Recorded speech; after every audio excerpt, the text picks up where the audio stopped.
நம்முடைய பத்திரிகை நண்பர்களுக்கு எங்களுடைய காலை வணக்கத்தை தெரிவித்துக் கொள்கின்றோம். அன்பு சகோதர சகோதரிகளை, இன்று நம்முடைய கோயம்புத்தூர்ல பாரதிய ஜனதா கட்சியினுடைய வெற்றிக்காக பாடுபட்ட தன்னார்வ குழுக்கள் அவரெல்லாம் சந்தித்து நன்றி தெரிவிப்பதற்கு ஒரு வாய்ப்பு. அவர்களுக்கு நன்றி தெரிவிப்பதற்காக நாங்கள் எல்லோரும் இங்கே இணைந்திருக்கின்றோம். அந்த இடத்துல நம்முடைய பத்திரிகையாளர் நண்பர்களையும் சந்தித்துக் கொண்டிருக்கின்றோம். நாளை நம்முடைய மத்திய அரசு 3வது முறை ஆட்சிக்கு வந்த பிறகு தாக்கல் செய்யக்கூடிய முதல் பட்ஜெட்டாக நாளை இருக்கிறது என்று பாரத பிரதமர் நரேந்திர மோடி அவர்கள் காலையில பத்திரிகையாளர்களை சந்தித்திருக்கின்றார். பாராளுமன்றத்தினுடைய கட்டிடத்திற்கு வெளியே அதுல குறிப்பிட்டிருக்கிறாங்க, நாம் தேர்தலுக்கு முன்பு என்ன சொல்லி இருந்தோம், குறிப்பாக இந்தியாவுடைய வளர்ச்சி 2047 வளர்ச்சி அடைந்த பாரதம், அதற்காகத்தான் இந்த பட்ஜெட் இருக்கும் என்பதை மறுபடியும் ஒரு முறை நம்முடைய பிரதமர் அவர்கள் தெளிவுபடுத்தி இருக்கிறாங்க. அதுல குறிப்பாக தமிழகத்தினுடைய வளர்ச்சி, தமிழகத்தினுடைய நலன் சார்ந்த திட்டங்களும் இருக்கும் என்பது எங்களுடைய நம்பிக்கை. அதிலே கோயம்புத்தூருக்கு நலத்திட்டங்களும் கோயம்புத்தூருடைய வளர்ச்சிக்காக, அடுத்த கட்ட வளர்ச்சிக்காக மத்திய அரசு செயல்படுத்தக்கூடிய திட்டங்களும் இருக்கும் என்பது எங்களுடைய நம்பிக்கை. குறிப்பாக இந்த பட்ஜெட்டை பொறுத்த வரைக்கும் இது பிப்ரவரி 1 தேர்தலுக்கு முன்பு பட்ஜெட் தாக்கல் செய்யப்பட்டிருந்தாலும் கூட இன்னைக்கு ஜூலை மாதத்துல நாம் பார்க்கின்றோம். இது கிட்டத்தட்ட ஒரு 9 மாதத்திற்கான பட்ஜெட்.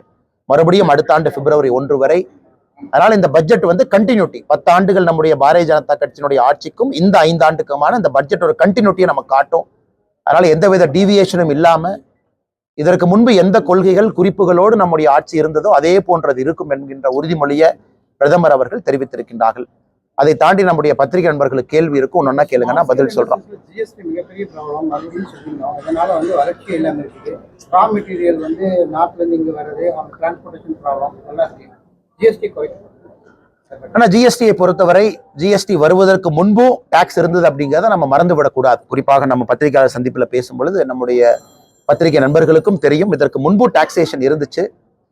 இன்னைக்கு ஜிஎஸ்டி ஏற்கனவே பல இடத்துல நம்முடைய பினான்ஸ் மினிஸ்டர் சொல்லியிருக்கிறாங்க, மூத்த அமைச்சர்கள் சொல்லியிருக்கிறாங்க, ஜிஎஸ்டி ஸ்டெபிலைஸ் ஆனவுடன், குறிப்பாக இன்னைக்கு நம்முடைய நாட்டை பொறுத்தவரை ஜிஎஸ்டி கலெக்ஷன் ஒரு மாதமுமே ரொம்ப அற்புதமா இருக்கு. கலெக்ஷனை பொறுத்த வரைக்கும் இன்னைக்கு அது சிஸ்டம் சிங்க் ஆயிருச்சு. எல்லா இடத்திலும் ஜிஎஸ்டினுடைய கலெக்ஷன் பார்த்தீங்கன்னா போன ஆண்டை கம்பேர் பண்ணும் பொழுது இந்த வருடம் அந்த பர்டிகுலர் மந்த் ஒரு ஏறுமுகத்துல தான் இருக்கு.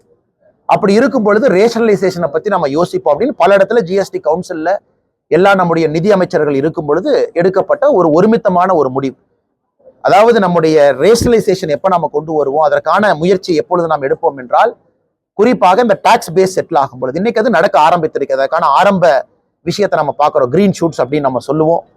அதனால் வருகின்ற காலத்துல நிறைய விஷயங்கள், நேற்று கூட கோயம்புத்தூர்ல நம்முடைய Tamil Nadu higher goods owners association மீட்டிங்ல அவங்க கேட்டிருந்தாங்க, 18% 12% மைக் செட்ல இருந்து, எல்இடி ஸ்கிரீன்ல இருந்து, வாடகை பாத்திரத்திலிருந்து இதுக்கெல்லாம் நீங்க குறைக்கணும், நாங்க அதை கையில் எடுப்பதாக சொல்லி இருக்கின்றோம். நிறைய கோரிக்கைகள் தமிழ்நாடு முழுவதுமே வந்து கொண்டிருக்கிறது. அது ஒரு ஜிஎஸ்டி கவுன்சிலுக்கு முன்பு நம்முடைய நிதியமைச்சர் அவர்களுக்கு தொகுத்து அசோசியேஷன் சார்பாக கொடுக்கிறோம். மேடமும் நிறைய பேர்த்த சந்திக்கிறாங்க. அதனால வருகின்ற காலத்துல இதெல்லாம் செயல்படுத்துவதற்கான வாய்ப்பு அதிகமாக இருப்பதாக நான் பார்க்கின்றேன். பிரகாசமான வாய்ப்பாக நாங்கள் பார்க்கிறோம்.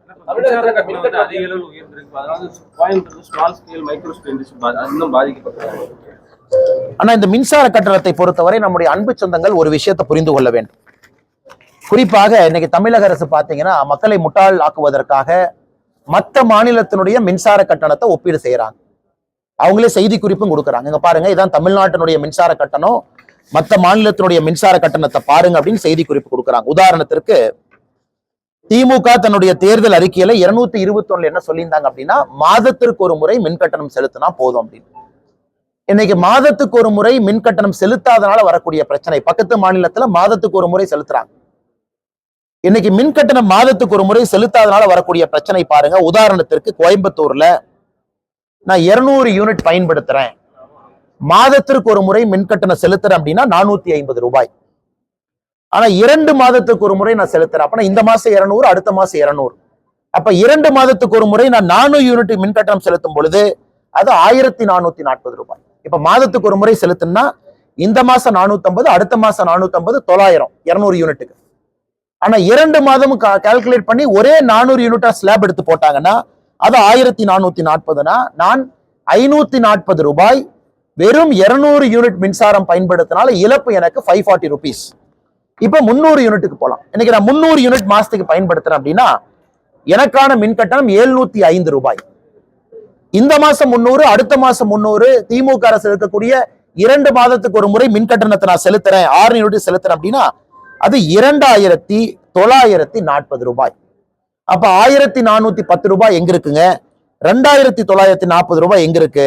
இதுலயே 1500 ரூபாய் எக்ஸ்ட்ரா கொடுக்கிறோம்.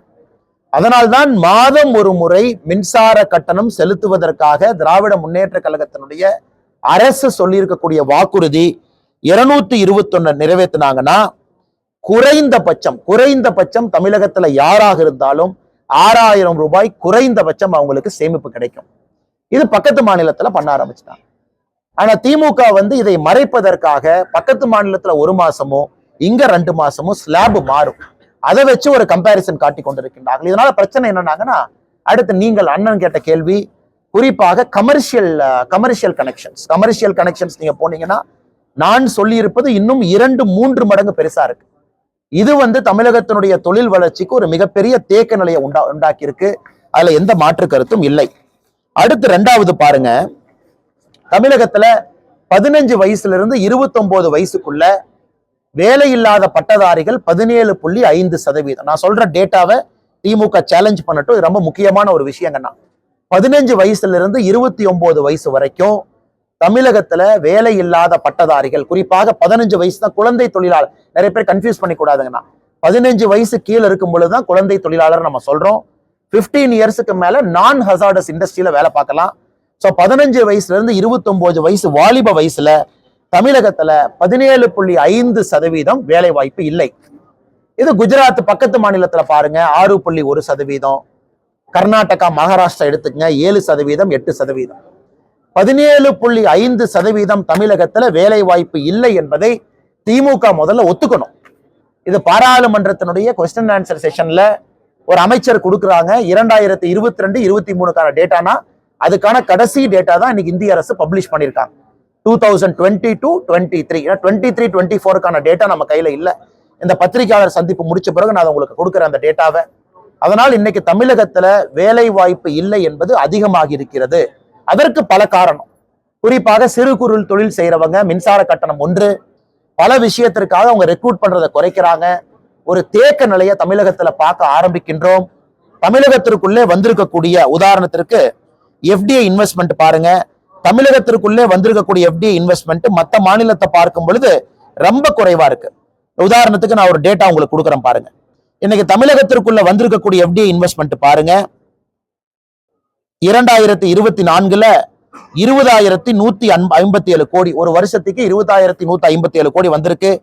மகாராஷ்டிரால இதே ஆண்டுல 1,25,101 கோடி, குஜராத்ல 60,600 கோடி. சோ தமிழகத்தை விட மகாராஷ்டிராவை பொறுத்தவரை 5 மடங்கு, குஜராத் கிட்டத்தட்ட 3 மடங்கு இருக்கு. அப்படி இருக்கும் பொழுது எப்படி புதிதாக ஒரு பெரிய தொழிற்சாலை இங்கே வரும்? நான் ஏற்கனவே சொன்னேன், தமிழ்நாட்டுல பாத்தீங்கன்னா 17.5% அன்எம்ப்ளாய்மெண்ட் இந்த ஏஜ் குரூப்ல. அதே குஜராத்ல 5.1, உத்தரப்பிரதேஷ்ல 7, கர்நாடகால 8.5, மகாராஷ்டிரால 10.9. இதையெல்லாம் மறைத்து விட்டு முதலமைச்சர் தைரியமா நிர்மலா சீதாராமன் அம்மா அவங்களுக்கு ஒரு ட்வீட் போடுறாங்க. தமிழ்நாட்டினுடைய வளர்ச்சிக்கு நீங்க இதை கொடுங்க, அதை கொடுங்க, இந்த பட்ஜெட்ல இதையெல்லாம் கொடுங்க. அதனால் நேற்று நாங்கள் மாண்புமிகு முதலமைச்சர் அவர்களுக்கு ஒரு பதில் சொல்லி இருக்கின்றோம். தமிழகத்திற்கு என்னெல்லாம் வந்திருக்கு, என்ன திட்டமெல்லாம் வந்திருக்கு, முதலமைச்சர் கேட்டிருக்கக்கூடிய திட்டங்களும் வரத்தான் போகுது. ஆனால் நீங்கள் செய்யாததை மறைப்பதற்காக எல்லாம் மத்திய அரசு கொடுக்க வேண்டும் என்கின்ற பழிய போடாதீங்க என்பதையும் சொல்லி இருக்கின்றோம். இல்ல மின்சார கட்டணம் முதல் இவ்வளவு பேசுற முதலமைச்சர் மாதத்திற்கு ஒரு முறை மின்சார கட்டணத்தை கணக்கீடு செய்வோம்னு சொல்றதுக்கு 1 நிமிஷம் ஆகும். அதை சொன்னாங்கன்னா நாங்க புள்ளி விவரத்துல 200 யூனிட்டுக்கும் 300 யூனிட்டுக்கும் டிஃபரன்சியேஷன் கொடுத்திருக்கோம். அதுலயே எவ்வளவு சேமிப்பு நீங்க பாருங்க.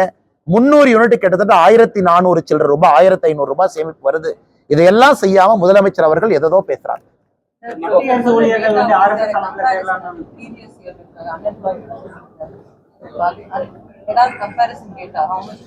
மேடம், சென்ட்ரல் கவர்மெண்ட்னுடைய comparison data 15 to 29 for the year 2023 நான் உங்களுக்கு பத்திரிகையாளர் குரூப்புக்கு நான் ஃபார்வர்ட் பண்றேன் madam. You can have a look at it. அவங்க குறிப்பாக எப்படி அந்த டேட்டாவை எடுத்திருக்காங்க அப்படின்னு நீங்க பாத்தீங்கன்னா கம்பேரிசன் கிடையாதுங்க மேடம். அதாவது ரியல் டைம் டேட்டால எம்ப்ளாய்மெண்ட் ஸ்கேலில் டோட்டலா 10th ஸ்டாண்டர்ட் 12th ஸ்டாண்டர்ட் எத்தனை பேர் முடிச்சிருக்காங்க. தமிழ்நாட்டினுடைய கிராஸ் என்ரோல்மெண்ட் ரேஷியோ நமக்கு தெரியும் 50% மேல இருக்கு. ஸோ காலேஜ் எத்தனை பேர் படிச்சிருக்காங்க, எத்தனை வேலை வாய்ப்புகள் உருவாகி இருக்கு. இதை வச்சுதான் பேசிக் கால்குலேஷன் மேடம். இப்படிதான் இந்தியா முழுவதுமே கால்குலேட் பண்றாங்க. இந்த 10th 12th வந்து ஒரு முக்கியமான டேட்டா. அதை வச்சு இதை ஈஸிலி கால்குலேட்டிங் மேடம். எவ்வளவு பேர் வந்து பதிவு செஞ்சிருக்கிறாங்க, எம்ப்ளாய்மெண்ட் கிடைச்சிருக்குன்னு அந்த டேட்டாவை நாங்கள் உங்களுக்கு ஷேர் பண்றோம். நீங்க அந்த டேட்டா மேல தயவு செஞ்சு ஒரு பார்வை பாருங்க. இது வந்து Lok Sabha question 5 February 2024 unstarred question 430 ministry of labour and எம்ப்ளாய்மெண்ட்ல கேட்கப்பட்ட கேள்வி, அதற்கான பதில். அது குறிப்பாக நீங்க என் கையில அந்த பதில் இருக்கு, நான் உங்களுக்கு அதை நான் ஷேர் பண்றேன் மேடம். நீங்க அதை கம்பேர் பண்ணிட்டு நீங்க கேள்வி கேளுங்க. Will be happy to answer. ஆனா நீட்டு தேர்வை பொறுத்தவரை பாராளுமன்றத்தில் நம்முடைய அமைச்சர் பதில் சொல்ல போறாங்க. அதை நம்ம கேட்கத்தான் போறோம். தர்மேந்திர பிரதான் அவர்கள் இந்த கூட்டத்தொடரில் நம்முடைய அரசு கேட்டிருக்காங்க, நீட்டு சம்பந்தமாக என்இடி சம்பந்தமாக எந்த கேள்விகள் கேட்டாலும் மத்திய அரசு பதில் சொல்லும் அப்படிங்கிற உத்தரவாதத்தை நம்ம கொடுத்துருக்கோம். நம்ம பதில் சொல்லத்தான் போறோங்கன்னா, அதுல மிக முக்கியமாக உச்சநீதிமன்றம் வந்து பல ஆராய்விற்கு பிறகு ஒரு முக்கியமான விஷயம் என்ன சொல்லியிருக்காங்கன்னா, பேப்பர் லீக் வந்து லோக்கலைஸ்ட், அது கண்டெய்ன்ட் அப்படின்னு சொல்லியிருக்காங்க. அதாவது இந்த பேப்பர் லீக் வந்து இந்தியா முழுவதும் போகல, லோக்கலைஸ்டா தான் இருக்கு. அதனால் மறுதேர்வு நடத்த வேண்டிய அவசியம் இல்லை என்பதை உச்சநீதிமன்றம் மத்திய அரசினுடைய அபிடவிட்டை ஏத்துக்கிட்டாங்க. இரண்டாவது, கைது செய்யப்படுறவர்கள் மீது கடுமையா கைது செய்யணும். அதற்காக இண்டிவிஜுவலா பீகார்ல, குஜராத்ல எல்லா இடத்துலையுமே கைது செய்ய ஆரம்பிச்சிருக்கிறாங்க. அது எந்த அளவுக்கு லீக் ஆயிருக்குன்னு ஒரு பேசிக் ஐடியா நமக்கு கிடைச்சிருக்கு. அதனால் யாரும் இதிலே கவலைப்பட வேண்டாம். இப்ப நீட்டை வந்து கிளீன் பண்ணோம், அது எந்த மாற்று கருத்து இல்லைங்கன்னா, நேஷனல் டெஸ்டிங் ஏஜென்சி NTA அதுதான் நீட்டு நடத்தக்கூடிய அமைப்பு. இன்னைக்கு பிரச்சனை நீட் இல்லைங்கன்னா பிரச்சனை NTA இருக்கு. எப்படி என்னதான் நம்ம நடத்தினாலும் கூட இவ்வளவு பரீட்சை UGC நெட்ல இருந்து அவங்க தான் நடத்துறாங்க. பல பரீட்சைகளை NTA நடத்துறாங்க. NTAங்கிறது நீட்டு மட்டும் நடத்தலீங்கன்னா, அந்த கியூட் தேர்வு அவங்க தான் நடத்துறாங்க. அந்த யூனிவர்சிட்டிக்கெல்லாம் வரக்கூடிய CUET அந்த தேர்வு அவங்க தான் நடத்துறாங்க. என்ன NTA தலைவர் மாற்றப்பட்டிருக்கின்றார். குறிப்பாக NTA-வை நம்ம கிளீன் அப் பண்றோம் அப்படின்னு சொல்லியிருக்கோம். இது மறுபடியும் நடக்காது என்கின்ற நம்பிக்கை எனக்கு இருக்கு. ஏன்னா தமிழகத்திலும் பல இடத்துல பாத்தீங்கன்னா TNPSC பேப்பர்லாம் லீக் ஆயிருக்கு.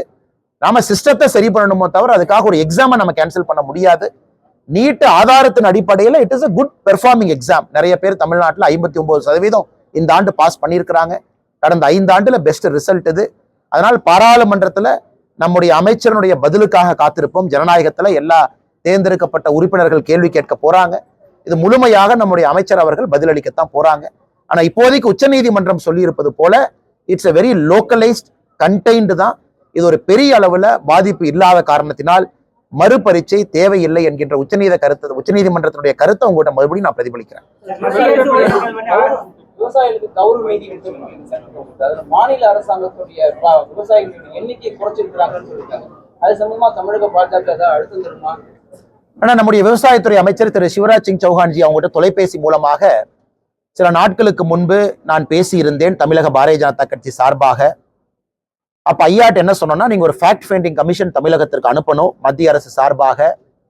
அது அக்ரிகல்ச்சர் டிபார்ட்மெண்ட்ல இருந்து அண்டர் செக்ரட்டரி, ஜாயின்ட் செக்ரட்டரி ரேங்க்ல கண்டிப்பா வரணுங்க ஐயா. அவர்கள் வந்து இதை ஆய்வு செய்யணும். குறிப்பாக தமிழக அரசு கிட்ட கேட்டு 2021 டேட்டா 43 லட்சம், ஆனா 2024 டேட்டா 21 லட்சம். அப்ப 22, 23 லட்சம் பேர் காணா டெலீட் பண்ணிருக்காங்க. எப்படி டெலீட் பண்ணாங்க அப்படிங்கறத நீங்க செக் பண்ணணும். இரண்டாவது, மறுபடியும் அந்த பத்திரிகையாளர் சந்திப்பு மூலமா ஒரு கிளாரிபிகேஷன் கொடுக்கிறோம். இந்த திட்டத்தை 2019 மோடி ஐயா ஆரம்பித்த பொழுது சிறு குறு விவசாயம் தான் ஆரம்பிச்சோம். அதாவது உங்களுடைய டோட்டல் ஏக்கரேஜ் 4.94 ஏக்கர், 5 ஏக்கருக்கு சற்று குறைவாக இருந்தா நீங்க PM கிசான் திட்டத்துல பயன்படலாம். அதன் பிறகு மத்திய அரசு எல்லா விவசாயிகளுக்கும் இதை எக்ஸ்டெண்ட் பண்ணிட்டாங்க. அதாவது உங்களுக்கு எத்தனை ஏக்கர் இருந்தாலும் கூட PM கிசான் திட்டம் உங்களுக்கு வந்து சேரும். ஆனா ஒரு கண்டிஷன் இருக்கு. அதுல கிட்டத்தட்ட 12 கண்டிஷன் கொடுத்திருக்காங்க. இந்த கண்டிஷன் இருந்தா திட்டம் பொருந்தாது. உதாரணத்திற்கு பஞ்சாயத்து தலைவர்களாக அல்லது வார்டு மெம்பர்களாக அல்லது இன்கம் டாக்ஸ் கட்டுறவங்களா அல்லது அரசு பணியில அந்த குடும்பத்துல இருக்கிறவங்க, இது போல சில கண்டிஷனை மத்திய அரசு கொடுத்துருக்காங்க. அப்படி இருந்தா PM கிசான் பொருந்தாது. அதையெல்லாம் நீங்க தவிர்த்தீங்கன்னாகவே குறைந்தபட்சம் 39 லட்சம் பேர் தமிழ்நாட்டில் இருக்காங்க. ஏன்னா 79 லட்சம் பேர் தமிழ்நாட்டில் பட்டா சிட்டா தனித்தனியா வச்சிருக்காங்க. 79 லேக் 79 லட்சம் பேருக்கு தனித்தனியா பட்டா சிட்டா வச்சிருக்கிறாங்க. 79,38,000 கரெக்டான டேட்டா. 79,38,000 பேர் தமிழகத்துல விவசாயிகள், அவங்க மேல பட்டா சிட்டா இருக்கு. அதுல நாம சொல்ற கண்டிஷன்லாம் நீங்க கழிச்சீங்கன்னாவே 39 லட்சம் பேர் சாதாரணமா வரணும். கால்குலேஷன் மிஸ்டேக் இருந்தா ஒரு 2-3 லட்சம் நீங்க சேர்த்திக்கலாம். அந்த 43 லட்சத்திலிருந்து 21 லட்சம் டிராப். ஏன்னா இந்த பெனிஃபிஷியரி ஐடென்டிபிகேஷன் முழுவதுமாக தமிழக அரசு, மத்திய அரசு 0% இதுல கண்ட்ரோல் இல்ல. முழுவதும் 100% தமிழக அரசு தான் இணைச்சு கொடுக்கணும். அதனால் பெரிய குளறுபடி நடந்திருப்பதாக நாங்கள் பார்க்கின்றோம். பாரதிய ஜனதா கட்சி சார்பில் அண்ணன் ஜி.கே. நாகராஜன் எங்களுடைய விவசாய அணி தலைவர் தலைமையில ஒரு குழு போட்டு வேலை இப்பவே பேசிக் டேட்டாவை ஆரம்பிச்சுட்டாங்க. இப்ப இன்னும் ஒரு வார காலத்துல கேம்ப் ஆரம்பிச்சிருவாங்க. தமிழ்நாடு முழுவதுமே பாதிப்படைந்த விவசாயிகளுடைய அப்ளிகேஷனை நாங்களே டைரக்டா கலெக்ட் பண்ண ஆரம்பிக்கிறோம். அதுவும் கூட நடக்க ஆரம்பிக்கும். ஒரு பக்கம் மத்திய அரசை வலியுறுத்துகின்றோம், நீங்க வந்து செக் பண்ணணும் அப்படின்னு. அதனால் மிக விரைவில் இதற்கு ஒரு நல்ல தீர்வு வரும் என்று நாங்கள் நம்புகின்றோம். ஆனா வரும் என்று எதிர்பார்க்கின்றோம். காரணம் பட்ஜெட்ல வர வேண்டிய அவசியம் இதில் இல்லைங்கன்னா, காரணம் இன்னைக்கு நம்முடைய ப்ரொபோசல் கீழிருந்து போயிருக்கக்கூடிய ப்ரொபோசல் வந்து 500 கோடி ரூபாய், 500 crore. இதுக்கான கோயம்புத்தூர்னுடைய அப்ராக்சிமேட்டா அந்த ரயில் நிலையத்தினுடைய அடுத்த கட்டம் செயல்பாட்டுக்கு 500 கோடி ரூபாய். இது வந்து ஒரு விமான நிலையத்தை போல கம்ப்ளீட்டா எக்ஸ்பேண்ட் பண்ணி மல்டிபிள் லெவல்ஸ்ல மேல கொண்டு போறோம். இன்னைக்கு இருக்கக்கூடியது என்னன்னா இபிசி, அதாவது சென்ட்ரல் கவர்மெண்ட்டை எடுத்து இன்ஜினியரிங், ப்ரொக்யூர்மெண்ட் அண்ட் கன்ஸ்ட்ரக்ஷன் இவங்களே பண்ணி கோயம்புத்தூர் மக்களுக்கு கொடுத்துடணும். அப்படிங்கும் பொழுது இது வந்து ரயில்வே துறை அமைச்சர் சாங்ஷன் பண்ணணும். அவருக்கான அந்த பட்ஜெட் அங்கீகாரம் அவருக்கு இருக்கு. அதனால் ரயில்வே துறை அமைச்சர்கிட்டையும் தமிழக பாரதிய ஜனதா கட்சி சார்பாக கோரிக்கை வச்சிருக்கோம்.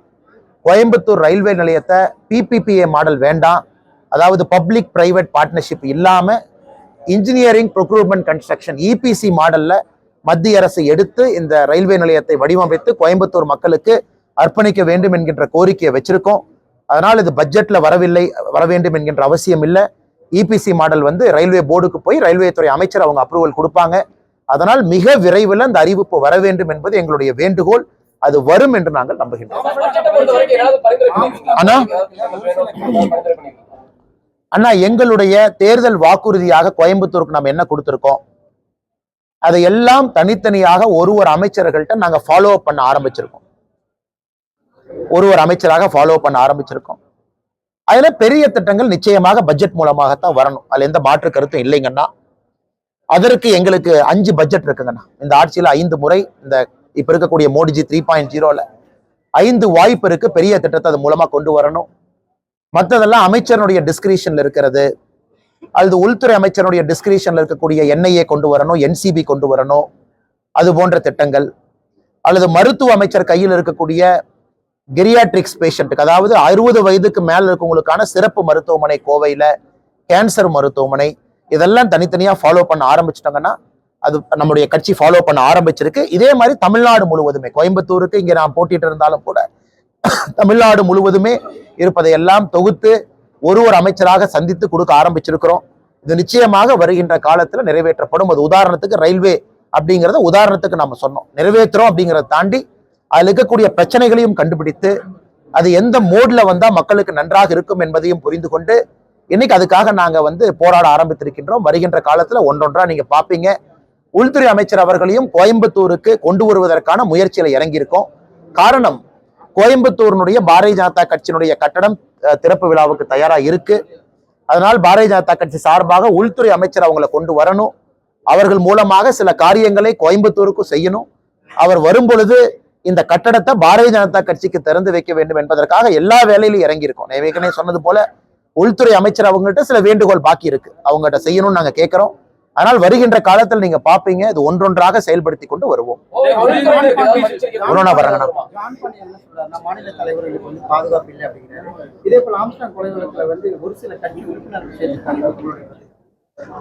அண்ணா, ஏற்கனவே நான் பேசும்போது நான் சொன்னேங்கண்ணா, இன்னைக்கு குறிப்பாக அது பாரதிய ஜனதா கட்சியாக இருக்கட்டும், மற்ற கட்சிகளாக இருக்கட்டும், தவறு யாராவது செய்யும் பொழுது நாம் உடனடியா நீக்கிறோம். அது முதல் வேலை. இரண்டாவது, உள்ளே வருபவர்கள் முடிந்தவரை நல்லவர்களாக இருக்க வேண்டும் என்கின்ற ஒரு கோட்பாட்டோட மெம்பர்ஸை சேர்த்துறோம். அதையும் தாண்டி எல்லோரும் நல்லவர்கள் எந்த கட்சியில யாரும் சொல்ல முடியாதுங்கண்ணா. தவறு செய்ய நீக்கிறது வந்து நாங்க செய்யக்கூடிய வேலை. இன்னைக்கு இந்த கொலை வழக்குல பாரதிய ஜனதா கட்சியிலிருந்து ஒருத்தர் மேல சந்தேகம் இருக்குன்னு சொன்னாங்க, உடனே நீக்கிட்டோம். அதே போல வேறு வேறு கட்சிகளும் நீக்கி இருக்கிறாங்க. நாங்கள் எங்களுடைய கடமையை செய்திருக்கின்றோம். யார தவறு செய்திருந்தாலும் கூட நடவடிக்கை எடுக்க வேண்டும் என கட்சியில் அடிமட்ட உறுப்பினர் யாராச்சும் வந்து சேர்றாங்க போறாங்க, இது ஒரு ஆன்கோயிங் ப்ராசஸ். தண்ணி மாதிரி வர்றாங்க போறாங்க, அது மாவட்ட தலைவர் மண்டல் தலைவர் லெவல் ஒரு கண்ட்ரோல் இருக்கு. ஆனால் நாங்களும் யோசிக்கிறோம், இன்னைக்கு கட்சியில சேரக்கூடிய உறுப்பினர்கள் எல்லாத்துக்கிட்டையுமே பாரதிய ஜனதா கட்சியை பொறுத்தவரை ஒரு சென்ட்ரலைஸ்டு மெக்கானிசத்தை கொண்டு வரணுமா அப்படின்னு யோசிச்சுட்டு இருக்கோம். குறிப்பாக சென்ட்ரலைஸ்டு மெக்கானிசம், இப்ப மாவட்ட தலைவருக்குன்னு சில அதிகாரம் இருக்கு. ரமேஷ் பாத்தீங்கன்னா ஒரு மாவட்ட தலைவராக யார வேணாலும் அண்ணன் கட்சியில சேர்த்திக்கலாம். யாரை வேணாலும் அண்ணன் நீக்கலாம். ஒரு மண்டல் தலைவர் கட்சியில சேர்த்தலாம், ஆனா நீக்க முடியாது. இப்ப கட்சியில சேர்ப்பதற்கு முன்பு மாநிலத்திற்கு ஒரு இன்டிமேஷன் கொடுக்கணுமா அப்படிங்கிறதையும் நாங்க யோசிச்சுட்டு இருக்கோம். ஏன்னா அதே நேரத்துல ஒரு தலைவருடைய அதிகாரத்தையும் நாங்க பறிக்க கூடாது. ஒரு மாவட்ட தலைவராக, மண்டல் தலைவராக அவருடைய அதிகாரத்தையும் பறிக்க கூடாது. ஆனா சில விஷயங்கள் எங்க நாலேஜ்ல தான் நடக்கணும் அப்படிங்கிறதையும் விரும்புறோம். ஏன்னா தமிழ்நாடு அரசியல் பாத்தீங்கன்னா இன்னைக்கு எல்லாருமே பத்திரிகை நண்பர்கள் சோசியல் மீடியால உன்னிப்பா பாக்குறீங்க. யாராவது ஒரு குற்றவாளி எங்கேயாச்சும் இருந்தா கூட கேள்வி கேட்கிறீங்க. ஏன்னா இன்னைக்கு எல்லா பக்கமே டிரான்ஸ்பரன்சி வந்துருச்சு. அதனால் யோசித்துக் கொண்டிருக்கின்றோம். இதை வருகின்ற காலத்துல குறிப்பாக இந்த நவம்பர் டிசம்பர்ல அந்த பாரதிய ஜனதா கட்சியினுடைய புது டீம் வரும் பொழுது இதையும் எப்படி செயல்படுத்த வேண்டும் என்று யோசித்துக் கொண்டிருக்கின்றோம். இரண்டாவது என்ன பதில் முடியலைங்கன்னா, இப்ப ஆம்ஸ்ட்ராங் அவருடைய கொலை வழக்குல தொடர்ந்து எங்களுடைய ஒரே ஒரு கோரிக்கை, இது சிபிஐக்கு விசாரணைக்கு போக வேண்டும் என்பதுதான் எங்களுடைய கோரிக்கை. இப்ப national commission for schedule cost NCSC வந்து பார்த்துட்டு போயிட்டாங்க. பாரதிய ஜனதா கட்சியினுடைய தலைவர்கள் டெல்லிக்கு போய் இது கொடுத்துட்டு வந்தாங்க. அடுத்து நேஷனல் ஹியூமன் ரைட்ஸ் கமிஷன்ல இருந்து வருவதாக சொல்லி இருக்கின்றார்கள். அடுத்து மூன்றாவது மிக முக்கியமானது, உள்துறை அமைச்சருக்கும் தெரியப்படுத்தி இருக்கின்றோம், சிபிஐ விசாரணை வேண்டும். ஆனா முதலமைச்சர் அவர்கள் ப்ராசிக்யூஷன் சாங்ஷனை வித்ட்ரா பண்ண காரணத்தினால இன்னைக்கு இது கோர்ட் மூலமாக மட்டும்தான் வரவேண்டிய சூழல் உருவாயிருக்கு. தமிழ்நாட்டில் கோர்ட் மூலமாக மட்டும்தான் வரவேண்டிய சூழல். இன்னைக்கு கோர்ட்லயும் பாத்தீங்கன்னா வேறு வேறு கேசஸ் எல்லாம் கிளப் பண்ணி நீதியரசர்கள் விசாரிக்கிறாங்க. சிபிஐ விசாரணை இந்த பர்டிகுலர் கேஸ்ல வேண்டுமா அப்படின்னு இதையதான் கள்ளக்குறிச்சிக்கு நாங்க கேட்டிருக்கோம். அதனால் முதலமைச்சர் இந்த குழப்பத்துக்கெல்லாம் இடம் கொடுக்காம, அவர் இதுல மறைப்பதற்கு ஒன்றும் இல்லை என்றால் நேரடியா சிபிஐ விசாரணைக்கு முதலமைச்சர் அவங்க கேட்கலாம். மத்திய அரசு கொடுக்க போகுது. முதலமைச்சர் கேட்டு மத்திய அரசு சிபிஐ விசாரணை இல்லை என்று எப்பொழுதும் சொல்ல போவது இல்லை. அதுதான் பாரதிய ஜனதா கட்சியினுடைய நிலைப்பாடு. அதனால் முதலமைச்சர் இந்த குழப்பத்துக்கெல்லாம் இடம் கொடுக்காம சிபிஐ விசாரணைன்னு சொல்லிட்டாங்கன்னா முடிஞ்சது. இப்படி வர்றாங்கண்ணா,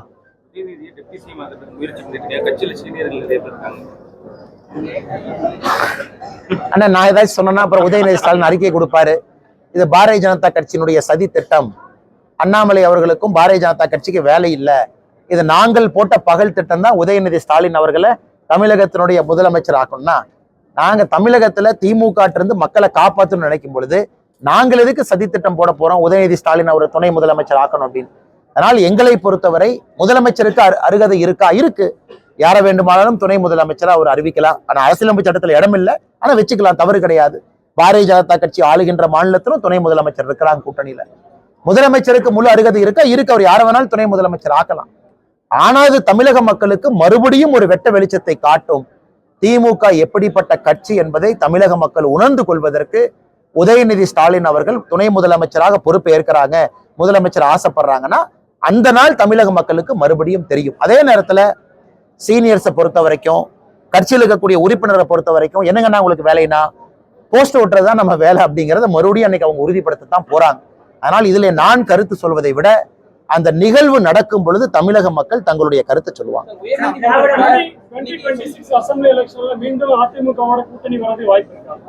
ஏன் இந்த கேள்வி இப்ப கேட்கறீங்கன்னா, அண்ணா அதாவது நாம ஒரு தெளிவான நிலைப்பாடு எடுத்திருக்கோம்.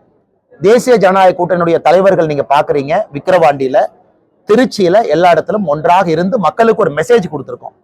அது திருச்சியில நம்முடைய தலைவர்கள் பேசின மெசேஜ் எல்லாம் நீங்க கேட்டீங்கன்னா, ஒரு அண்ணனுக்கு நேரம் இருந்து கேட்டீங்கன்னா ஒரு தெளிவான டைரக்ஷன்.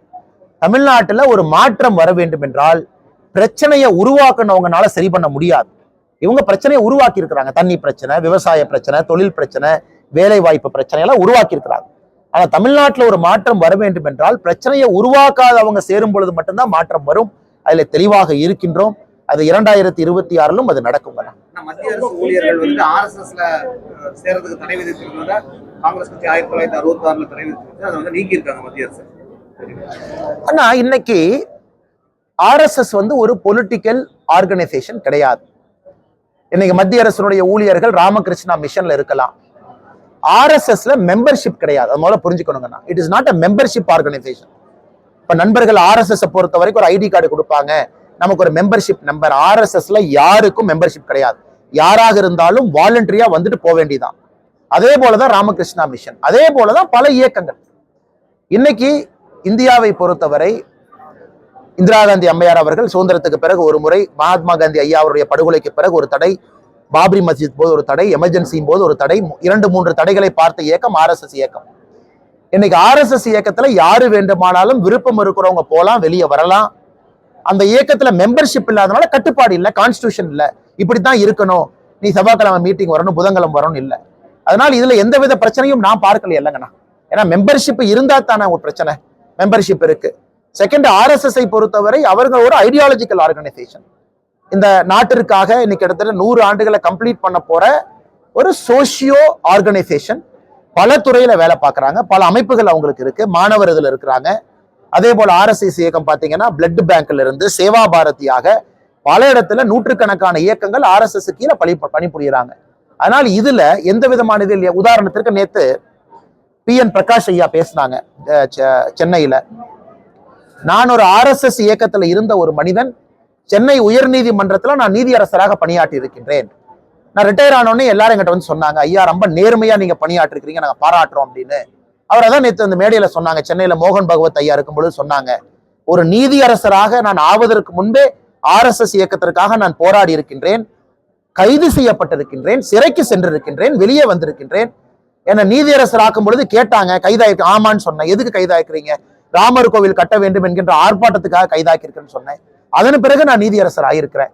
ஆனா என் ஜட்ஜ்மெண்ட்ல எங்கேயும் கூட ஒரு டிஞ்ச் ஆஃப் ஒரு தவறை நான் கொண்டு வரல.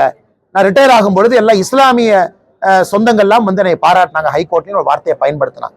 இது எல்லாருக்கும் பொருந்தும் அல்லங்கண்ணே. உங்களுடைய பிஜேபி கட்சி வந்துட்டு சைனீஸ் பேம்போட கம்பேர் பண்ணீங்க, எப்ப முழுமையான ஒரு வளர்ச்சி பார்க்க? ஆனா 1984 பாரதிய ஜனதா கட்சி இந்திய அளவுல 2 MP, 1998 கூட்டணி ஆட்சி, 99 முழுமையான கூட்டணி ஆட்சி. அன்னைக்கு அந்த சைனீஸ் பேம்பு பாத்தீங்கன்னா 14 ஆண்டுகள்ல வளர்ந்துருச்சு. 2 MP இருந்து ஆட்சிக்கு வந்துட்டோம். ஆனா அன்னைக்கு தனியான ஆட்சி இல்ல. அதற்கு இன்னும் ஒரு சில வருடங்கள் தேவைப்பட்டது. 2014 ஒரு ஆலமரமா வளர்ந்திருக்கும்.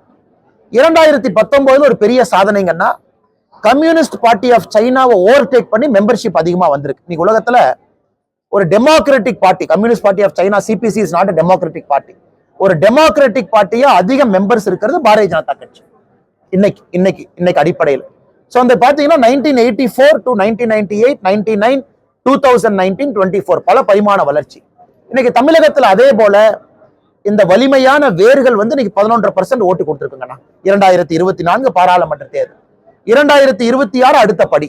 அதனால இந்திய அளவுல பாரதிய ஜனதா கட்சிக்கு நடந்தது தமிழகத்திலும் நிச்சயமாக நடக்கும், அதுல மாற்று கருத்து இல்லை. ஆட்சி அமைப்புன்ற சொல்றீங்க, 26 ஆட்சி அமைப்பேன் அப்படின்ற சொல்றீங்க. அண்ணா 11.5% சிங்கிளா நின்று நீங்க எடுத்திருக்கீங்கண்ணா. இதே ஆட்சி அமைத்த கட்சிகளுடைய வாக்கு சதவீதம் இன்னைக்கு பாக்குறீங்க 19% இருக்கு. இன்னைக்கு ஆண்டு கொண்டிருக்கக்கூடிய கட்சியினுடைய வாக்கு சதவீதம் 26% இருக்கு இன்னைக்கு திராவிட முன்னேற்ற கழகம். அதனால் நிச்சயமாக 500 நாட்கள்ல அந்த வளர்ச்சியை நோக்கி பாரதிய ஜனதா கட்சி செல்லும் என்பதுல எங்களுக்கு முழுமையாக நம்பிக்கை இருக்கு. இல்ல நாங்க உழைக்கணும், மக்களை ஏத்துக்கணும், உழைப்பதற்கு நாங்கள் தயாராக இருக்கின்றோம், மக்கள் ஏற்றுக்கொள்வார்கள் என்று நம்புகின்றோம். பார்த்தனா அதைத்தான் தொடர்ந்து நாங்க சொல்றோம். உயர் நீதிமன்றம் இதற்கு முன்னாடி பத்திரிகை நண்பர்கள் ஞாபகப்படுத்துறோம், கலைஞர் கருணாநிதி ஐயா அவர்கள் 2006 ஆட்சிக்கு வந்த பொழுது இதே போல ரிட்டையர்டு உயர் நீதிமன்ற நீதிபதி ஒருத்தரை போட்டு கள்ளுக்கடையை திறக்கலாமான்னு ஒரு கமிஷன் அமைச்சாங்க. அந்த கமிஷன் ரிப்போர்ட் கொடுக்கும் பொழுது அருமையா ஒரு வார்த்தையை பயன்படுத்தினாங்க, ரசாயனங்கள் மூலமாக செய்யக்கூடிய மதுபானங்களை விற்பனை செய்யும் பொழுது இயற்கையாக இருக்கக்கூடிய கள்ளுக்கடைகளை மூடுவேன் என்று சொல்லுகின்ற அரசனுடைய வாதத்தை நாங்கள் ஏற்றுக்கொள்ள முடியாது அப்படின்னு நீதிபதி சிவசுப்பிரமணியன் கமிஷன் அவங்க கலைஞர் ஐயாட்ட ரிப்போர்ட் கொடுத்தாங்க. இன்னைக்கு அதையே ஒரு சிட்டிங் ஜட்ஜ் வந்து இதையே வந்து ஒரு வாதமாக வைக்கிறாங்க. கெமிக்கல்ல நீங்க கடையில விற்கிறீங்க, இயற்கையாக கிடைக்கக்கூடிய கல்லை ஏன் விற்க மாட்டீங்க அப்படிங்கிறதா நீதிபதி அது போன்ற கேள்வி கேட்டிருக்காங்க. ஆனால் இந்த முறையாவது பாரதிய ஜனதா கட்சியினுடைய தொடர் கோரிக்கை இது. இதை முதலமைச்சர் அவர்கள் ஏற்பாரா அப்படின்னு நம்ம பொறுத்திருந்து பார்க்க வேண்டும். இந்த கொலை வழக்குல வந்து பாஜகவை சேர்ந்தவர் சம்பந்தப்பட்டாங்க, பல்வேறு கட்சியை சேர்ந்தவர் சம்பந்தப்பட்டாங்க. இந்த சம்பவத்தை தொடர்ந்து பாஜக முன்னணிகள் கொண்டவர்கள் அண்ணா அண்ணா இங்க பாருங்கண்ணா, இன்னைக்கு நான் பத்திரிகை நண்பர்களுக்கு ஒன்று ரிலீஸ் பண்றேங்கண்ணா. இது ஆக்சுவலா ஒரு 2-3 நாள் கழிச்சு ரிலீஸ் பண்ணலான்னு பார்த்தோம். இன்னைக்கு நண்பர் நீங்க கேட்டனால இதை இன்னைக்கு ரிலீஸ் பண்றோம். ஆனா இது சம்பந்தமா, அதாவது திராவிட முன்னேற்ற கழகம் அப்படிங்கிற ஒரு கட்சி, திமுக நமக்கு தெரியும், இன்னைக்கு திமுக கட்சியில ஒரு உதாரணத்துக்கு நான் சொல்றேன், ஏன்னா திமுக கட்சியில வந்து பாரதிய ஜனதா கட்சியில குற்ற பின்னணி இருக்கிறவங்க இருக்கிறாங்க, இத்தனை பேர் இருக்கிறாங்க, அத்தனை பேர் இருக்கிறாங்க அப்படின்னு சொல்லி அவங்க ஒரு ஸ்டேட்மெண்ட் ஒன்று ரிலீஸ் பண்ணாங்க. அதுல யாரோ ஊர்ல இருக்கிறவங்க பேர்லாம் பாரதிய ஜனதா கட்சியினுடைய தலையில போட்டு இதெல்லாம் பாரதிய ஜனதா கட்சியினுடைய அக்கௌண்ட்ல ஏத்து அப்படின்னு சொல்லிட்டு அவங்க அதை கொடுத்தாங்க. அதை காங்கிரஸ் கட்சியினுடைய தலைவரும் அதே டாக்குமெண்ட் எடுத்துட்டு போய் ஒரு பத்திரிகையாளர் சந்திப்பு நடத்தி இதை பாருங்க இந்த டாக்குமெண்ட் அப்படின்னு. இது வந்துன்னா இந்த கிரைம் முன்னேற்ற கழகம் அப்படிங்கிற டாக்குமெண்ட்டை பத்திரிகையாளருக்கு ரிலீஸ் பண்றோம். இந்த கிரைம் முன்னேற்ற கழகம் அப்படின்னு திமுகவுக்கு ஒரு புதிய பெயர் வச்சு இதுல யாரெல்லாம் சம்பந்தப்பட்டிருக்காங்க அப்படிங்கிற டாக்குமெண்ட். நாங்க சும்மா பேரெல்லாம் சொல்லிங்கன்னா நாங்க வந்து பேரெல்லாம் சொல்ல, நாங்கள் உங்களுக்கு சொல்வது தேதியோட. இதுல 3 காலம் இருக்கும், ஆனா ரிலீஸ் பண்ணிடுறோம். உங்களுக்கு இந்த டாக்குமெண்ட் கிடைச்சிரும். காலம் நம்பர் 1 வந்து பெயர் மற்றும் புகைப்படம், திமுகல இருக்கக்கூடிய மெம்பர் எந்த குற்றத்துல இன்வால்வ் ஆயிருக்கிறாங்க, கிரைம், அந்த குற்றச்சாட்டு என்ன, 3வது நாள். சோ கிரைம் முன்னேற்ற கழகம் சொல்லிட்டு உங்களுக்கு இதை நாங்க ரிலீஸ் பண்றோம். 18 பேஜ் இதுல இருக்கு. ஆனா 18 பேஜ் இருக்கு, 18 பேஜ் இருக்கு. சராசரியாக இதுல இன்னைக்கு நாங்கள் கணக்கெடுத்த வரை 112 பேர்த்துக்கு மேல மேஜர் கிரைம் இன்னைக்கு தேதி வரைக்கும். இது திமுக இந்த ஆட்சிக்கு வந்ததுல இருந்து மட்டும்தானே. 2021 மே மாசம் ஆட்சிக்கு வந்த பிறகு நாங்கள் எடுத்திருக்கக்கூடிய திமுக தொண்டர்கள் எதுல இன்வால்வ் ஆயிருக்கிறாங்க. இது உதாரணத்துக்கு எப்படி இருக்கும் அப்படின்னாங்கன்னா, போதைப் பொருள் கடத்தியதா இருக்கலாம், அவங்களுடைய தனிப்பட்டதெல்லாம் நாங்க போகவே இல்லைங்கண்ணா. ஒரு கோயில்ல வந்து ஒரு டிஎஸ்பி ஆபாசமா திட்டி அடிச்சதா இருக்கலாம், இவர்கள் செய்திருக்கக்கூடிய கள்ளக்குறிச்சி கள்ளச்சாராய விஷயத்துல தொடர்பு இருக்கவங்களா இருக்கலாம், அரசியல் கட்சி படுகொலையில சம்பந்தப்பட்டவங்களா இருக்கலாம், வியாபாரி கிட்ட ஒரு 18 லட்சம் ரூபாய் மோசடியில ஈடுபட்டவங்களா இருக்கலாம். அதாவது நான் திமுக கட்சி அப்படின்னு சொல்லி பண்ணவங்க. இந்த கிரைம் முன்னேற்ற கழகம் டாக்குமெண்ட்டை நாங்க ரிலீஸ் பண்றோம். நாங்க திமுகவை போல யாரோ ஒரு புகைப்படத்தை போட்டு இங்க பாருங்க இவங்க தான் பாஜகன்னு ரேண்டமா நானும் ஒரு 5000 பேர்த்த போட்டு உங்களுக்கு கொடுக்க முடியுங்கண்ணா. ஆனா இந்த ஆத்தென்டிக் டாக்குமெண்ட்டை புகைப்படத்தோட, கிரைமோட, நாளோட நீங்க பத்திரிகை செய்தியோட கோரிலேட் பண்ணிக்கலாம், வேற செய்தியோட கோரிலேட் பண்ணிக்கலாம். இதை உங்க பத்திரிகையாளர் குரூப்புக்கு நாங்க ரிலீஸ் பண்றோம்.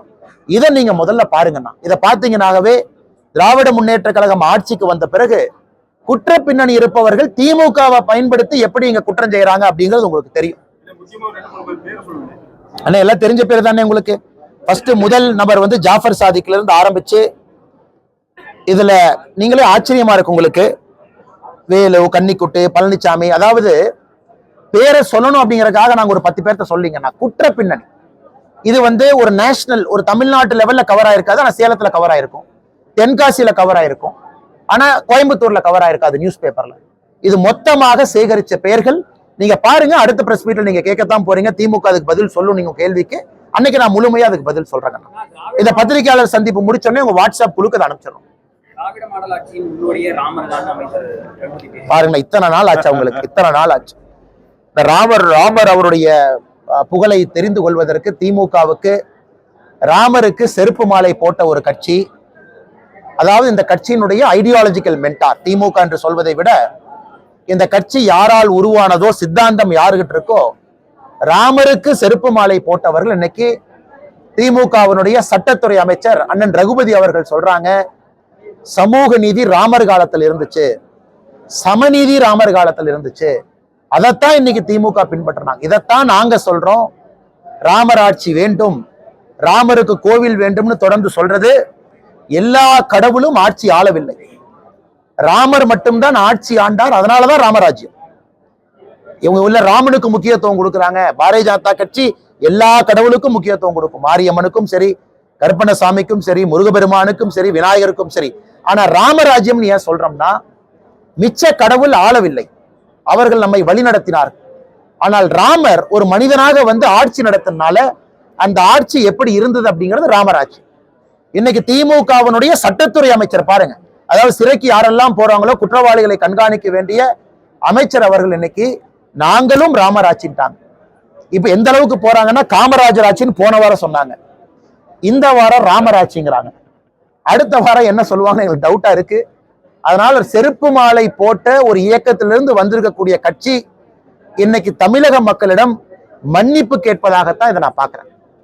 ரகுபதி அவருடைய ஸ்டேட்மெண்ட் வந்து தமிழக மக்கள்கிட்ட கை கூப்பி நாங்கள் ராமரை அவமானப்படுத்தியதற்காக மன்னிப்பை கோருகின்றோம் என்று ரகுபதி அவர்களுடைய அந்த ஸ்டேட்மெண்ட்டை நாங்க பாக்குறோம். நேற்றைய கூட மகாத்மா காந்தி காமராஜர்லாம் போட்டு பேசுறீங்க. காங்கிரஸ் கட்சியில இப்ப தான் மறந்தாங்க. அண்ணே, அவங்க காமராஜர் ஐயா இப்ப இருக்கக்கூடிய காங்கிரஸ்க்கு எந்த விதத்திலும் சம்பந்தம் இல்லை. அதனால தயவு செஞ்சு யாராச்சும் காங்கிரஸ் கட்சிக்காரங்க காமராஜர் ஐயாவை கொண்டாட வந்துடாதீங்க. இரண்டாக பிளந்த பொழுது இவங்கெல்லாம் இந்திரா காங்கிரஸை சார்ந்தவர். இன்னைக்கு இருக்கக்கூடிய காங்கிரஸ் கட்சி இந்திரா காங்கிரஸை சார்ந்தவர். காமராஜர் ஐயா தனியா கழட்டி விட்டாங்க. அவங்க காமராஜர் ஐயா தனியாகத்தான் இருந்தாங்க. அது 1969 இடைத்தேர்தல் நாகர்கோவில் சாட்சி, 71 தேர்தல திமுக காங்கிரஸ் கூட்டணி சாட்சி. அந்த சரித்திரத்தை மறந்து விடக்கூடாது. அதனால் காமராஜர் ஐயா காங்கிரசினுடைய முதுபெரும் தலைவராக இருந்தாலும் இன்னைக்கு இருக்கக்கூடிய காங்கிரஸ் இது இந்திரா காங்கிரஸாக மாறி இருக்கு. சிம்பல் மாறி இருக்கு, எல்லாமே மாறி வந்திருக்கு. அதனால் காமராஜர் ஐயாவை ஒரு தமிழகத்தினுடைய ஆளுமையாக தொடர்ந்து நாங்கள் பேசிக் கொண்டிருக்கின்றோம். எல்லா இடத்துக்கும் எடுத்துட்டு போறோம். மகாத்மா காந்தி ஐயா காங்கிரஸ் கட்சியை கலைச்சரலான்னு சொன்னார். அதனால தயவு செஞ்சு நீங்க மகாத்மா காந்தியும் கொண்டாட வந்துடாதீங்க. அவர் கட்சியே வேண்டான்னு சொன்னவர். ஆனால் மகாத்மா காந்தி அவருடைய பெருமையும் சொல்ல வேண்டிய கட்டாயம் இருக்கு. அதைத்தான் நாங்க சொல்லிக்கிட்டு இருக்கோம். வெளியுறவுத்துறை அமைச்சர் ஜெய்சங்கர் கஷ்டப்பட்டு பங்களாதேஷ் பட் அவர் ஸ்டாலின் திரிபுரா மூலமாக பங்களாதேஷில் இருக்கக்கூடிய இந்திய மாணவர்களை கொண்டு வந்து உணவளித்து தங்குவதற்கு இடம் கொடுத்து அவர்களை அங்கிருந்து கொண்டு வந்து சென்னை ஏர்போர்ட்ல இறக்கி விட்டுருவோம். சென்னை ஏர்போர்ட்ல நம்ம அமைச்சர் போவார். செஞ்சி மஸ்தான் அண்ணன் பக்கத்துல போய் நின்னுகிட்டு செஞ்சி மஸ்தான் அண்ணன் நாங்க தான் கூட்டிட்டு வந்தோம். இதை நாங்க உக்ரைன்ல பார்த்துட்டோம். இதை நாங்க சூடான்ல ஒரு முறை பார்த்தோம். இதை 2-3 முறை பார்த்துட்டோங்கண்ணா. கென்யால ஒரு முறை இதே மாதிரி வந்துச்சு. இன்னைக்கு பங்களாதேஷுக்கு மறுபடியும் போய் ஸ்டிக்கர் ஒட்டுறாங்க. மக்களுக்கு தெரியும் வெளியுறவுத்துறை அமைச்சர் வெளியுறவுத்துறை கொள்கை இருக்கும் பொழுது சென்னை ஏர்போர்ட்ல திமுகனால மேக்சிமம் போய் ரிசீவ் தான் பண்ண முடியும். ஆனா நம்ம கட்சி தொண்டர்கள் சைலண்டா வேலை செஞ்சுக்கிட்டே இருக்கிறாங்க. உதாரணத்துக்கு உக்ரைன்ல இருந்து வந்த மாணவர்களை வீட்டுல போய் சந்திப்போம். பங்களாதேஷ்ல இருந்து வந்தவங்க எங்கிட்ட வர்ற அப்ளிகேஷன்லாம் கலெக்ட் பண்ணி எம்ஏ கண்ட்ரோல் ரூமுக்கு ஆல்ரெடி அனுப்பிச்சாச்சு. எங்களுக்கு வந்த 16 அப்ளிகேஷன் வந்துச்சுங்கன்னா மொத்தமா தான் பாரதிய ஜனதா கட்சிக்கு வந்துச்சு. நேற்று வரை வந்ததை கலெக்ட் பண்ணி எம்ஏ கண்ட்ரோல் ரூமுக்கு நாங்கள் கொடுத்துட்டோம். எங்களுக்கு வர்றதை செய்ய வேண்டிய கடமை எங்களுக்கு. இதே உக்ரைன் பார்த்தீங்கன்னா அப்ளிகேஷன் நிறைய வந்துச்சு. நிறைய பேர் வரணும் அப்படின்னு நிறைய கிட்டத்தட்ட நாங்க அமைத்திருந்த கண்ட்ரோல் ரூமுக்கே கிட்டத்தட்ட 100க்கு மேல வந்துச்சு. ஆனா பங்களாதேஷ்ல யாராச்சும் இருக்கீங்கன்னா தொடர்ந்து பாரதிய ஜனதா கட்சி அலுவலக செயலாளர் சந்திரன் அவங்க கிட்ட நீங்க அனுப்பி வைக்கலாம். பாரதிய ஜனதா கட்சி வெப்சைட்ல கொடுக்கலாம். சென்னை பக்கத்துல இருந்தா அலுவலகத்தில் நேர்ல வந்து கொடுக்கலாம். நீங்க கொடுப்பதை எம்ஏ கண்ட்ரோல் ரூம்ல கொடுத்து நாங்க ஃபாலோ அப் பண்றோம். உங்களுடைய குழந்தைகள் பத்திரமாக தமிழகம் வந்து சேரும் வரை அது எங்களுடைய பொறுப்பு.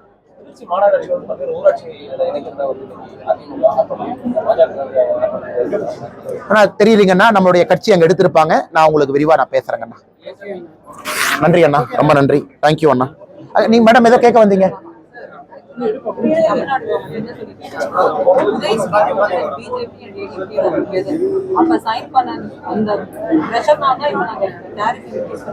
மேடம் இதுக்கு நான் பதில் சொல்றேன் மேடம்.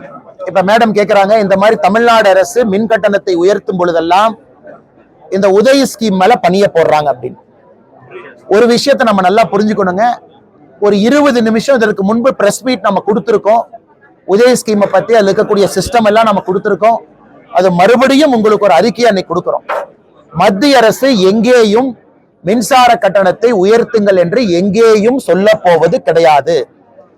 தமிழக அரசு குறிப்பா ஸ்மார்ட் மீட்டருக்கு அவர்களுக்கு சப்சிடி வேண்டும், பணம் வேண்டும் என்றால் அவங்க சில கண்டிஷன்ஸை மீட் பண்ணணும். உதாரணத்துக்கு ஸ்மார்ட் மீட்டரை ஒரு குறிப்பிட்ட பர்சன்டேஜை கம்ப்ளீட் பண்ணணும். ஸ்மார்ட் மீட்டரிங் கால்குலேஷன் அவங்க கொண்டு வரணும். அதே போல தமிழகத்தினுடைய மின்சார கம்பெனிகள் குறிப்பாக டிஸ்ட்ரிபியூஷன் 3ஆ பிரிச்சிருக்கோம். உற்பத்தி பண்றது வேற, டிஸ்ட்ரிபியூஷன் வேற, கலெக்ஷன் வேற. கலெக்ட் செய்யப்படக்கூடிய கம்பெனிகள் வராத கடனை குறைக்கணும். மின்சார கம்பெனிகள் நஷ்டத்துல தொடர்ந்து இயங்கி மத்திய அரசு கிட்ட பணம் கேட்க கூடாது. இதுதான் மத்திய அரசனுடைய கண்டிஷனோ தவிர தமிழக அரசனுடைய பொறுப்பின்மைக்கும் அவர்களுடைய கையாளாக தனத்திற்கும் மத்திய அரசு எப்பொழுதும் நீங்க கட்டணத்தை உயர்த்துங்கன்னு எங்கேயுமே நம்ம சொல்லல. இன்னைக்கு நீங்க குஜராத்தை ஒரு கம்பேரிசனா எடுத்துக்கங்க. நம்ம காலையில பேசின டேட்டாவை மறுபடியும் நீங்க பாருங்க. 200 யூனிட் மந்த்லி கொடுக்கறத விட மந்த்லி கால்குலேட் பண்ணுங்க. 2 months தமிழ்நாடு கால்குலேட் பண்ணிட்டு குஜராத்தோட கம்பேர் பண்றாங்க. அது தவறு. இதே தமிழ்நாடு மந்த்லி கால்குலேட் பண்ணி குஜராத்தோட கம்பேர் பண்ணும் பொழுது அவர்களுக்கு தெரியும் தமிழ்நாட்டினுடைய மின்சார கட்டணம் பக்கத்து மாநில மின்சார கட்டணம் எப்படி இருக்கும். அங்க இருக்கக்கூடிய லாஸை பாருங்க, தமிழ்நாட்டினுடைய எனர்ஜி மிக்ஸை பாருங்க. அதிகமாக காற்று மூலமாக வரக்கூடிய மின்சாரம் தமிழ்நாடு நம்பர் 1, சோலார்ல டாப் 3ல இருக்கும். நம்முடைய எனர்ஜி மிக்ஸே ரெனியூவபிளை நோக்கி இருக்கும் பொழுது இன்னும் கோலுக்கு உங்க கொடுக்கக்கூடிய காசை பாருங்க. அதனால் தமிழக அரசு இதை சொல்லுகின்ற பொய்யாகத்தான் இருக்கு. அடுத்த முறை நமக்கு வாய்ப்பு கிடைக்கும் பொழுது இந்த உதய ஸ்கீமை பத்தி மறுபடியும் விலாவரியாக பேசுவதற்கு பத்திரிகை நண்பர்கள் எனக்கு ஒரு வாய்ப்பு கொடுங்க.